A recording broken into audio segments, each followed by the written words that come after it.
और भारत के गोल्ड ने पूरी दुनिया के सेंट्रल बैंक्स जो हैं उनके गोल्ड रिजर्व्स को मात दे दी। हम केजीएफ की बात करते थे, KG was not purely fiction movie, उसमें बहुत सच्चाई थी। आज तक कोलार से 900 टन गोल्ड निकाला गया है, ब्रिटिश लोगों ने निकाला है। 750 केजीज ऑफ गोल्ड हम माइन कर सकते हैं एवरी ईयर।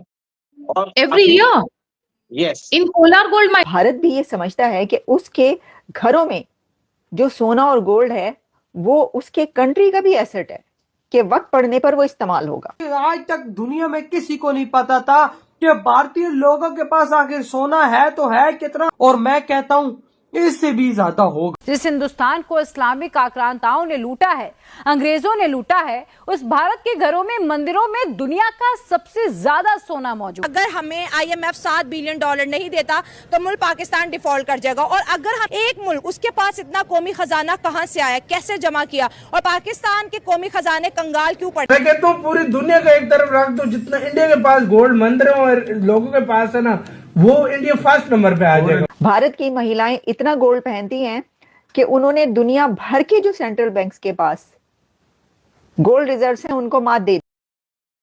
दोस्तों नमस्कार, आप सबने केजीएफ मूवी तो देखी होगी और कई लोगों को लगता होगा कि ये बस एक फिक्शन कहानी है, लेकिन ऐसा नहीं है। इस फिल्म का कुछ पार्ट रियल कहानी पर बेस्ड है और वो है गोल्ड माइंस, जिससे 2001 तक सोना निकाला जाता था। कहते हैं कि 2nd सेंचुरी BC से पहले भी यहाँ से गोल्ड निकाला जा रहा है, जिसमें साउथ के राजा चोलस का भी नाम आता है। फिर जब भारत में अंग्रेज आए तब 1871 में एक जॉन लेवल नाम के बंदे ने यहाँ गोल्ड ढूंढना शुरू किया और उसके बाद John Taylors and Sons company ने यहाँ फुल स्केल माइनिंग शुरू कर दी और 1947 तक अंग्रेज यहाँ से 900 टन सोना चोरी कर ले गए और उनके जाने के बाद भी माइनिंग चलती रही। और फिर 2001 में सोना कम मिलने और खर्चा ज्यादा होने की वजह से इसे बंद कर दिया गया। अब सरकार इसे दोबारा ओपन करने जा रही है और अनुमान है कि इससे हर साल 750 केजी सोना निकाला जाएगा और इस समय 1 किलो सोने का रेट है 1 करोड़ रुपए। तो आप समझ सकते हैं कि कितनी बड़ी बात है देश की इकोनॉमी और हमारे गोल्ड रिजर्व इंक्रीज करने के लिए। और भारत में सबसे पहले बिजली भी कोलार गोल्ड फील्ड्स में आई थी 1902 में। अभी हमें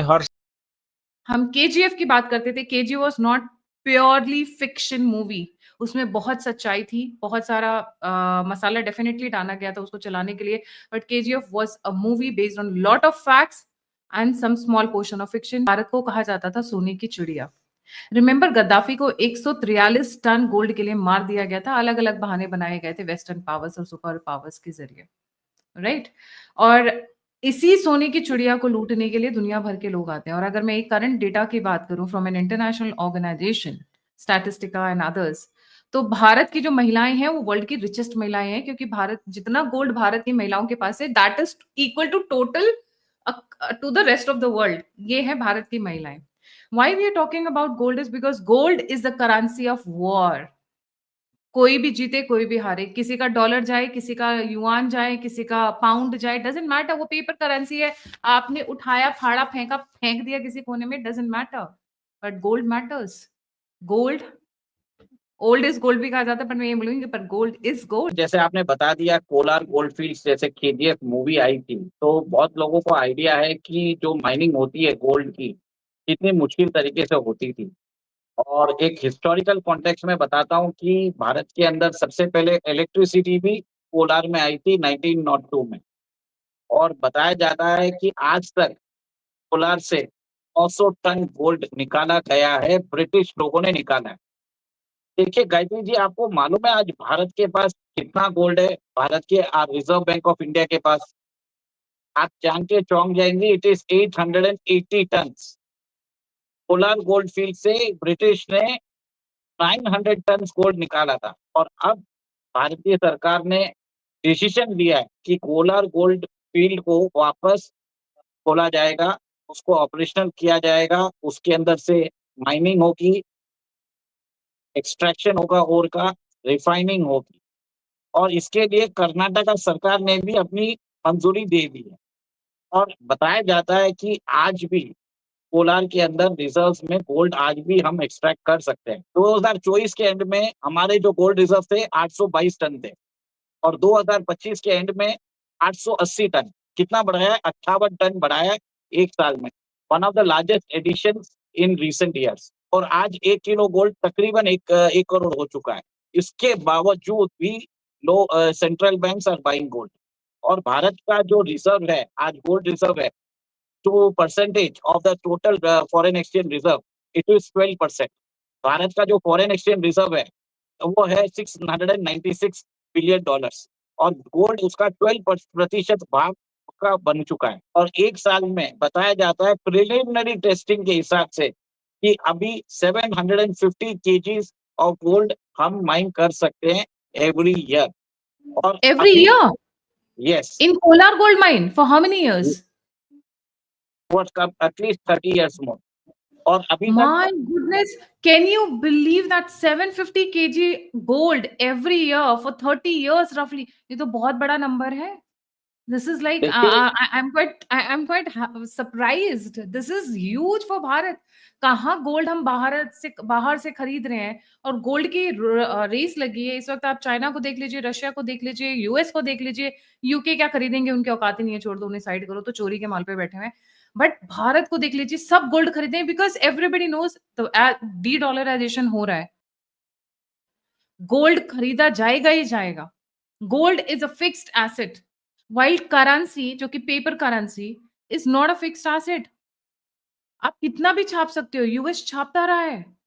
चांदी हो सोना सोना ही है, चांदी चांदी है, हीरा चलिए उसको साइड कर दीजिए, हीरे की बात ही छोड़ देते हैं, वो तो लैब्स में भी उगा लेते हैं। अगर उनका बस चलता साइंटिस्ट का तो लैब्स में सोना भी उगा लेते, बट थैंक गॉड वो पॉसिबल नहीं है। इसीलिए कहा जाता है राहुल की जो इनहेरिटेंस प्रॉपर्टी और ये सारे जो डिमांड्स है, that was keeping the gold in the temples and in the mines across India.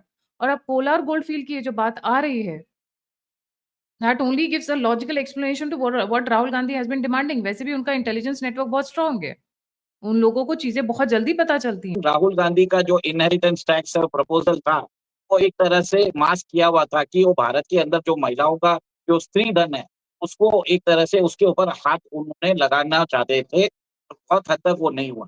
और अब आपने देख लिया है कि आपको ये मालूम पड़ गया है कि भारत की महिलाओं के पास 25,000 टन गोल्ड है, सेंट्रल बैंक के पास कितना है, 880 टन। और भारतीय सरकार क्या कर रही है, अपना जो गोल्ड रिजर्व बढ़ाने के लिए कोलार गोल्ड माइंस में गोल्ड प्रोडक्शन चालू कर रही है, उससे भी हमारा गोल्ड रिजर्व बढ़ेगा। सेकेंड, आपको एक और एक चीज बता देता हूँ, जो तस्करी का गोल्ड होता है, जो हमने इतने सालों से पकड़ा है, उसको भी रिफाइन करके उसको भी भारतीय सरकार आरबीआई को देने वाली है। वो हमारे राष्ट्रीय कोष में उसका बढ़ने वाला है, उसकी मात्रा। आज हमारे पास नया जो टेक्निक्स है, वो एक तरह से ड्रिलिंग टेक्निक्स है।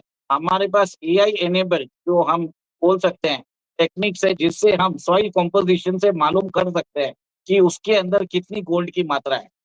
ठीक, और एक और एक चीज बता देता हूँ, कोलार के अंदर वो उसको एक टूरिस्ट स्पॉट के जैसे भी प्रमोट करने की कोशिश कर रहे हैं।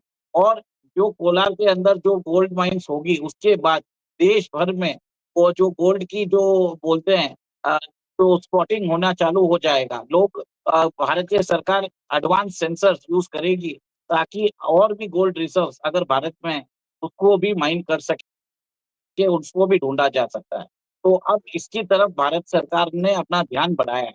आप ये सोचिए, कोलार गोल्ड माइंस अगर 750 किलो देखे, कोई बहुत बड़ी जो उपलब्धि तो नहीं है, पर इससे क्या होगा, भारतीय सरकार को मालूम पड़ जाएगा कि गोल्ड जो अपने घर में गोल्ड है, उसको एक्सट्रैक्ट करके हम अपनी अर्थव्यवस्था को स्ट्रॉन्ग कर सकते हैं।